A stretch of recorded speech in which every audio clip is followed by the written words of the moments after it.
अच्छा, जब हम हथियार के बारे में सोचते हैं तो दिमाग में क्या आता है? तलवार, ढाल, यही सब है ना? पर क्या हो अगर असली हथियार कुछ और ही हो?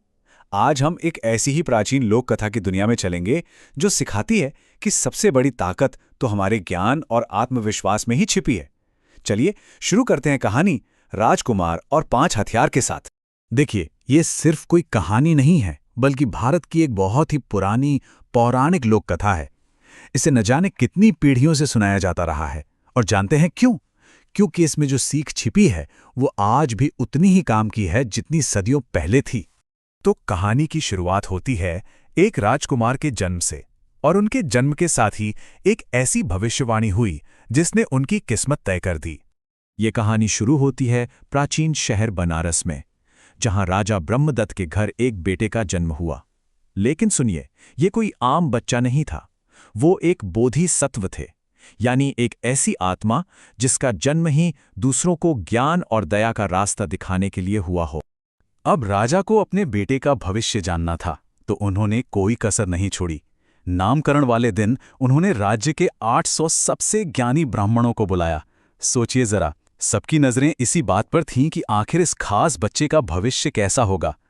और उन सभी ज्ञानी ब्राह्मणों ने एक ही भविष्यवाणी की, महाराज, आपका बेटा सिर्फ एक राजा नहीं बनेगा, बल्कि अपनी बुद्धि और 5 खास हथियारों के दम पर पूरे भारत पर राज करेगा। बस इसी एक भविष्यवाणी ने राजकुमार की जिंदगी का मकसद तय कर दिया।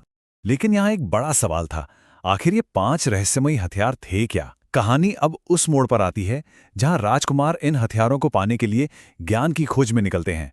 राजकुमार का सफर तब शुरू हुआ जब वो 16 साल के थे। उन्हें पढ़ाई के लिए भेजा गया। पढ़ाई पूरी करने के बाद उन्हें अपने गुरु से वो 5 हथियार मिले और फिर वो तक्षशिला से घर वापस आने के लिए निकल पड़े। उस भविष्यवाणी को सच करने के लिए राजा ने राजकुमार को 1000 मुद्राएं देकर कंधार भेजा।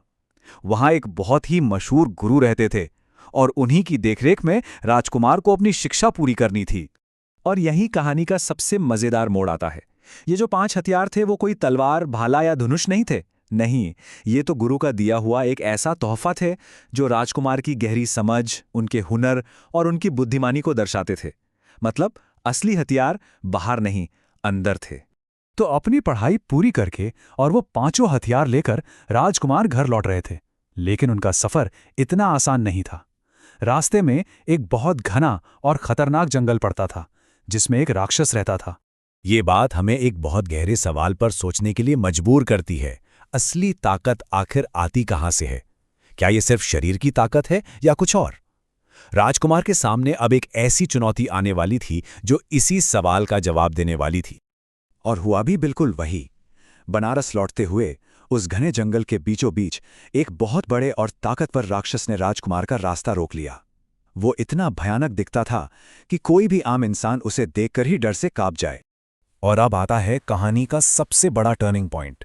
ये एक ऐसी लड़ाई थी जो बाहुबल से नहीं बल्कि बुद्धि और हिम्मत से जीती जानी थी। ये थी ज्ञान की जीत।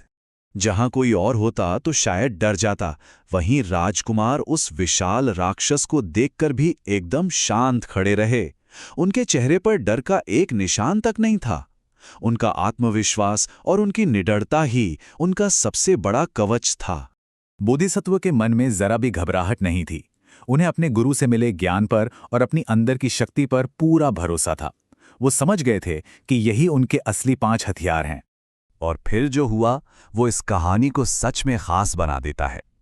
राजकुमार के इस अटूट आत्मविश्वास को देखकर राक्षस हैरान रह गया। उसने आज तक ऐसा कोई इंसान नहीं देखा था। और जानते हैं क्या हुआ? उसने बिना लड़े ही राजकुमार को जाने दिया। लेकिन राजकुमार सिर्फ वहां से चले नहीं गए। उन्होंने उस राक्षस को भी एक नई राह दिखाई। उन्होंने कहा, क्रूरता का रास्ता छोड़ो और भक्ति के रास्ते पर चलो। ये दिखाता है कि सच्चा ज्ञान सिर्फ हमें बचाता नहीं है, बल्कि हमारे दुश्मन को भी बदल सकता है।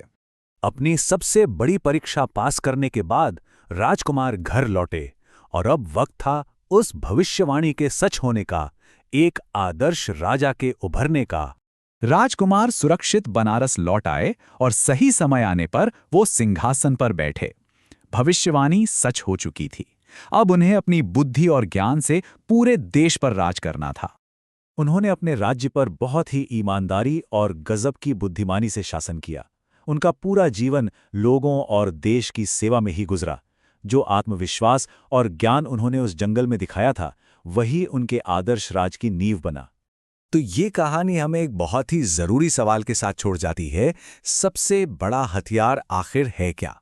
क्या वो कोई बाहरी चीज है, या फिर हमारे अंदर का आत्मविश्वास, ज्ञान और साहस? ये कहानी हमें यही सिखाती है कि असली ताकत तो हमारे भीतर ही है, बस उसे पहचानने की जरूरत है।